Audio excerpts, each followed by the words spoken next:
Carissimi amici, un abbraccio dal sottoscritto Gianni Amendola a tutti i tifosi del Napoli, a tutti i napoletani del mondo e naturalmente a tutti coloro che mi seguono con affetto e con simpatia sui miei siti. Cari amici, goleada del Napoli contro il Sassuolo, 6-1. Grande prestazione, in particolare nel primo tempo, dove il Napoli in soli 16 minuti circa mette in porta del Sassuolo 4 reti. Grande prestazione di tutta la squadra, lo spirito che il Napoli avrebbe dovuto mettere anche contro la Roma, contro la Fiorentina e contro l'Empoli.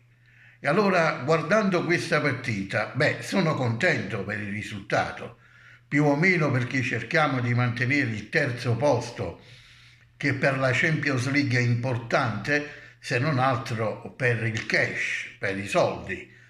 E quindi è importante questa vittoria. Ma durante questa partita, specialmente nel primo tempo, mi sono fatto una domanda. Ma perché questa determinazione, questa grinta, questa voglia di lottare, di vincere, non è stata messa né contro la Roma, né contro la Fiorentina e né contro l'Empoli? A parte che poi la Fiorentina contro il Napoli ha fatto la partita della vita e ci può stare, però poi dopo è andata a prendere 4 pere dall'Udinese e ha perso addirittura con la Salernitana, e quindi questi violi sembra che hanno proprio un conto sospeso con il Napoli. Ma sia in quella gara che con l'Empoli in particolare e anche con la Roma, la colpa è della squadra, perché oggi abbiamo visto che il Napoli c'ha ancora delle doti fisiche, fisicamente sta ancora bene, l'adrenalina oggi ci stava. Addirittura ho visto che all'85esimo sul 6-0, prima di subire il gol della bandiera del Sassuolo, il Napoli andava ancora in pressing, quello che naturalmente non è stato fatto assolutamente né contro la Fiorentina né contro l'Empoli. E allora viene dopo la domanda: ma perché questa determinazione non c'è stata nelle 3 gare precedenti a questa? L'Empoli è una squadra come il Sassuolo, anzi forse addirittura anche più debole. E invece dopo il 2-0 abbiamo preso 3 pere assolutamente regalate all'Empoli, il quale risultato naturalmente ha pregiudicato tutto il futuro della classifica. È vero, è molto vero che il Napoli le chance del tricolore le ha perso contro la Roma con quel pareggio negli ultimi minuti e contro la Fiorentina, ma contro l'Empoli poi c'è stato veramente la botta finale. Ma perché?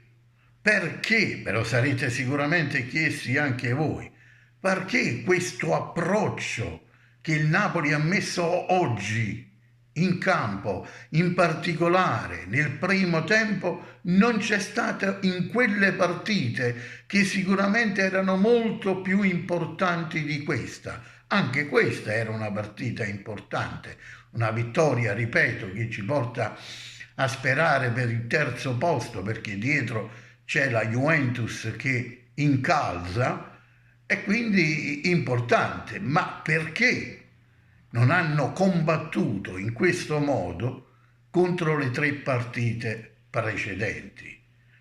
Che cosa c'era nella testa dei calciatori in quelle 3 partite? Avrebbero dovuto spaccare tutto, avrebbero dovuto spaccare il mondo, perché sia per loro che per la società che per noi tifosi del Napoli sarebbe stato lo scudetto di quest'anno un risultato storico, importantissimo, soprattutto perché quest'anno si poteva aspirare allo scudetto. L'anno prossimo le milanesi, la Juve, la Roma si rinforzeranno e non sarà facile come quest'anno, nel quale abbiamo visto un campionato abbastanza mediocre, diciamo la verità. L'Inter perde contro il Bologna. Siete convinti come me che se il Napoli prima e durante quella gara avrebbe avuto ancora la possibilità di lottare per lo scudetto, quella gara all'Inter o l'avrebbero fatta vincere o l'avrebbe vinta sicuramente. E allora quindi c'è qualche cosa che non va anche in questo campionato, ma guardando prima di tutto il Napoli. Io l'ho già detto nel precedente video, ho visto come si è tuffato Meret durante il gol del pareggio della Roma. Si tuffa come uno che dice no, questa palla non la devo prendere. Così anche contro la Fiorentina, così anche contro il Empoli, anzi peggio ancora. E allora se il Napoli in 16 minuti dà 4 pere, 4 palloni al Sassuolo e alla fine gliene dà 6, che non è una squadra da primi posti, ma certamente non è nemmeno una squadra facile con cui combattere, con cui cercare di fare risultato. Assolutamente no. E invece la determinazione, la grinta, il pressing del Napoli ha messo subito in difficoltà il Sassuolo, tanto è vero che dopo 16 minuti il Napoli già vinceva per 4-0. E allora va bene, ben venga questa vittoria ai fini del terzo posto, e come no, ben venga eventualmente anche la prossima, anche l'altra ancora, tutte le partite che mancano fino alla fine, ma una domanda ce la dobbiamo fare, come la sto facendo io. Ma perché? Perché non si è giocato così anche contro la Roma, la Fiorentina e soprattutto l'Empoli? Perché? Come se il Napoli avesse tra di loro detto ok ragazzi, cerchiamo di non vincerlo questo scudetto, rilassiamoci in queste 3 partite, poi vi raccomando tutti insieme lottiamo per il terzo posto, perché ai fini del cash per la società è importante. E infatti De Laurentiis, dopo l'annunciato raduno, un'altra pagliacciata, dopo l'annunciato ritiro, che cosa ha fatto? Ha invitato tutta la squadra a cena per un confronto e soprattutto per dire ragazzi, diamoci una mossa perché il terzo posto non lo dobbiamo perdere. Mo dico io, il ritiro il ritiro che Spalletti voleva fare ed è poi stato annullato dalla società, perché? Perché non è stato fatto prima della gara con la Roma e poi la Fiorentina e poi l'Empoli? Perché? Bisogna per forza ricevere una brutta batosta per prendere dei provvedimenti giusti. È come quando questa squadra prende un gol. Appena prende un gol reagisce e quindi spesso, non sempre, ha ribaltato il risultato. Ma perché dobbiamo prima subire un gol? Perché dobbiamo prima perdere 3 partite per poi decidere andiamo tutti in ritiro per essere concentrati? Sono tutte domande che io, e mi sono sicuro tanti di voi, ci facciamo, alle quali non siamo riusciti ancora oggi a dare una risposta. E forse mai risposta ci sarà. Intanto però io personalmente sono contento per Dries Mertens, che ha messo in rete questa doppietta e quindi lo porta a 149 gol nella storia dei goleatori del Napoli.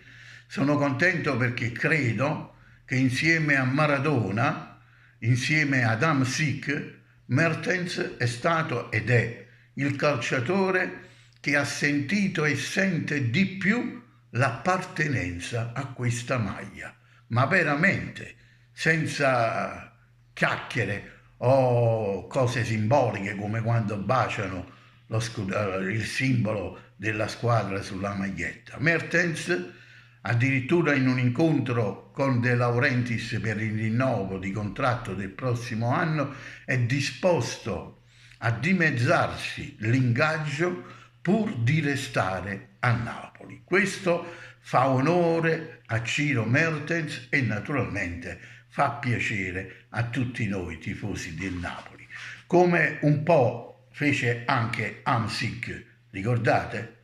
Speriamo che anche Koulibaly la penserà in questo modo. Intanto già si parla di Osimhen che sarà ceduto se eventualmente arriverà un'offerta, ha detto De Laurentiis, minimo di 100 milioni. Beh, io, malgrado Mertens è un mostro, è fortissimo, io lo cederei e come?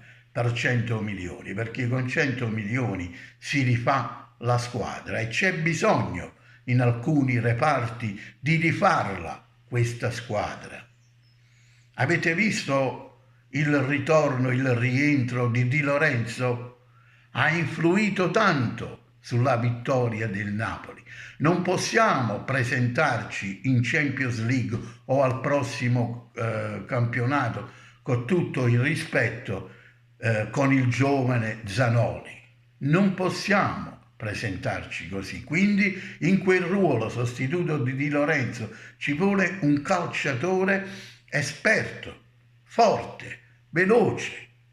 Il titolare immancabile è Di Lorenzo, perché nel suo ruolo, come ha detto Spalletti, è il migliore in assoluto. Sulla fascia sinistra invece va bene Mario Rui, ma ci vuole il sostituto di Ghoulam, ci vuole il sostituto di Mario Rui, quindi su entrambe le fasce ci vogliono due giocatori esperti e forti. E poi naturalmente bisogna vedere la storia di Fabian Ruiz, che sembra proprio che voglia andare via, a meno che il Napoli non gli aumenterà l'ingaggio. Zelinski, il Napoli vuole 50 milioni, se non gli danno 50 milioni De Laurentiis non lo cederà. Io lo cederei in questo momento anche per 35, per il campionato che ha fatto quest'anno Zelinski. Perché a volte qualche giocatore può darsi che abbia anche il desiderio di cambiare aria e allora dimostra poca credibilità all'allenatore proprio per questo motivo. Per quanto riguarda tutti quanti gli altri, sappiamo che Insigne andrà via e il calciatore che il Napoli ha preso per sostituirli sembra veramente molto forte, molto forte. Staremo a vedere. Per il momento c'è ancora tempo per questo campionato, c'è ancora tempo per confermare questo terzo posto che adesso è diventato l'obiettivo del calcio Napoli e speriamo che i ragazzi nelle prossime gare metteranno la stessa determinazione di oggi contro il Sassuolo per poter vincere queste gare e chiudere questo campionato in bellezza con un bellissimo terzo posto. D'accordo? E allora quindi godiamoci questa vittoria al di là di chiacchiere e di ragionamenti e come sempre vi dico, al di là di qualsiasi risultato, sempre e solo Forza Napoli, squadra e città.